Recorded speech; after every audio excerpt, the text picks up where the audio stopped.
La imagen que está dando justamente Le Monde, l'Observateur, Le Parisien, los medios de comunicación en Francia. Creo que pocos saben de la historia de Colombia y de lo complejo que es. Entonces tienen una lectura, y Israel tiene un presupuesto militar muy alto y todas las startups de tecnología empezó con una problemática de seguridad. ¿Qué pasa en Colombia? Aquí se hace, aquí hay un desarrollo tecnológico por parte del sector defensa muy importante. Por ejemplo, las tanquetas que en redes sociales se ha visto como que disparar a proyectiles, y lo cual no es proyectiles, son bengalas de humo y estruendo que son usadas y avaladas por todas las organizaciones de derechos humanos para usar en terreno urbano. Son hechas en Colombia, son patentadas. Cualquiera que atente contra la vida de otros debe comparecer ante la justicia de manera igualitaria. Primero. Segundo, a George Floyd, al de Estados Unidos, Floyd, lo mató un policía y al policía le metieron 40 años de cárcel. Sí, claro, al policía, no a la institución. Es que son dos cosas. Que hayamos fortalecido porque suple las necesidades primarias del ser humano. No necesitamos de inteligencia, de ejército. Lo que dice César sí termina siendo cierto. Lo que pasa es que no podemos hacerlo ya porque nunca se va a cumplir. La idea es que muchos países en Europa, inclusive, no tienen ejércitos grandes o ni siquiera tienen ejércitos, pero fue producto de que pasaron por un proceso larguísimo, que pasaron por miles de guerras. No, pues. pero tenemos 10.000 personas más. Del mundo, Suiza, Inglaterra, Estados Unidos. Es decir, para mantener el desarrollo alcanzado se debe tener una inversión en seguridad y defensa de todas maneras. Pero no tiene que ser necesariamente tan alto después de que has conseguido un sistema de prosperidad. ¿Y cuál país hace eso? La potencia económica de mayor crecimiento se llama China y tiene un modelo exitoso para ellos. No lo es. Hay que diferenciar dos cosas, el ingreso per cápita y el ingreso del Estado. El Estado, el Partido Comunista, tiene unos ingresos claramente altísimos y es una de las potencias militares y una de las potencias económicas del mundo por el Partido Comunista. Sí, por el partido, que es el que lo maneja todo. Allá no hay democracia, no hay libertades, pero lleva a hacer la división a lo que le corresponde a la población, es decir, el ingreso per cápita, que es donde se ve el verdadero impacto. Se da cuenta que China es un país prácticamente emergente y cuando se hace por ingreso, obviamente del país y del partido están los primeros lugares, pero entonces cuando uno va a analizar realmente la economía de un país debe fijarse en que sea per cápita, es decir, cuánto de esa riqueza de ese país le llega realmente a cada uno de sus integrantes. Que fracasó el modelo neoliberal. Incluso Stiglitz escribió ya hace bastante. Escandaliza cuando llega una reforma tributaria y al mismo tiempo pues acuden a la trampa para no pagar impuestos. Y es porque tú necesitas el tema de transportar las cosas. Tienes más mercado en la medida de que la infraestructura de mercado esté garantizada. Líneas ferroviarias de alto nivel de carga y pasajeros, carreteras de alta capacidad,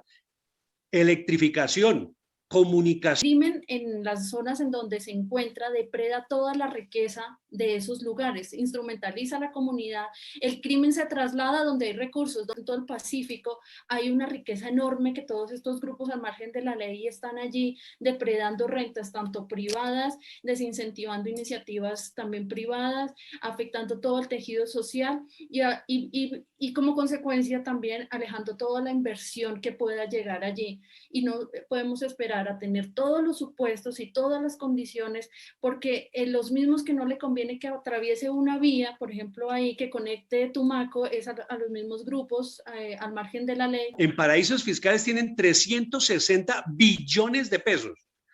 Estamos luchando por 19. Que el Estado podría hacer es crear algunas políticas atractivas para atraer esos capitales, pero pues como vemos toda esta situación en donde se les sanciona por tener ese dinero, si se los obligara a traer, sencillamente esa persona se va del país y nosotros no podríamos depender de esa situación. Es donde más hay subsidios por 100.000 habitantes.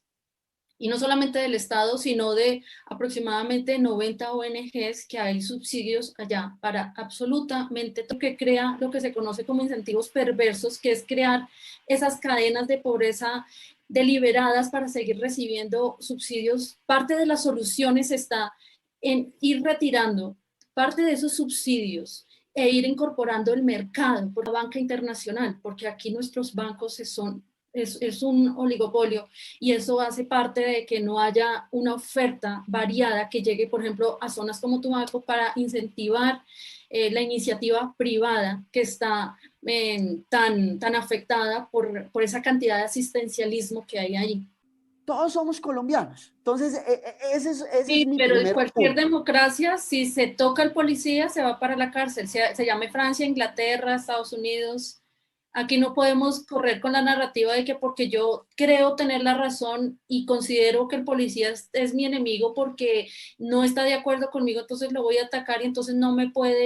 Y la coyuntura la vemos ¿Tú te has preguntado por qué en las zonas donde hay mayor concentración de pobreza, donde todas las variables de pobreza multidimensional están peor del país, donde hay el peor, digamos, considerado abandono estatal, como es en las zonas del Bajo Cauca antioqueño, en Arauca, en Catatumbo, en el Pacífico nariñense, no se marcha? Las movilizaciones se concentraron en 230 municipios aproximadamente en las principales capitales de departamento, en las ciudades donde están las mejores condiciones de ingresos, se podría decir, pero en las zonas donde hay más pobreza no se movilizan porque están capturadas por el crimen organizado.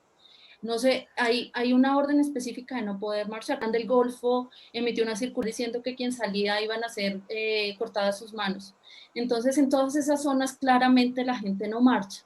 Eso es una justificación del por qué se debe recuperar esas zonas y por qué se debe liberar a esas comunidades. No se puede tener todos los supuestos dados, que te haya infraestructura, que haya vías, que haya buen internet para que pueda entrar al mercado, porque nos vamos a quedar otros 100 años esperando. Eso no puede ser así. Se tiene que tener unos mínimos, como por ejemplo la apertura de bancos y seguridad. Muertes que no todas se les pueden adjudicar, porque eso tiene que pasar por un debido proceso. Pero se está instrumentalizando y se está creando una cadena de desinformación, principalmente en redes sociales. El penal con un pequeño emprendimiento no es lo que va a sacar al país de adelante. Entonces, si hay esta crítica hecha, yo creo que eso puede empezar a avanzar. En este momento, es decir, que la idea es trabajar unidos. El tema de seguridad, yo sí aquí no estoy de acuerdo con César, es decir, que sin seguridad no podemos lograr. Y fue lo peor al nivel de seguridad del país. ¿Hay un problema político realmente para que haya una seguridad efectiva en el país? ¿Hay un problema? Sí, pero tuvimos El paro terminará realmente muy mal, con la sociedad muy en contra por toda esta situación y esta zozobra. Quienes han estado atrás del paro también políticamente tendrán unas consecuencias electorales que no van a ser muy favorables, porque la reforma finalmente se cambie todo el texto, pero la reforma igual se tendrá que pasar y encontrará una sociedad y una economía mucho más golpeada precisamente por estas movilizaciones. Con lo que plantea Pierre, que claramente hace muchos años se vio que la solución sí era el campo, eso no va a pasar. Invito, y es que aunque pensemos que estamos en las orillas opuestas, nos empezamos a dar cuenta que sí somos una unidad, que tenemos unas cosas claras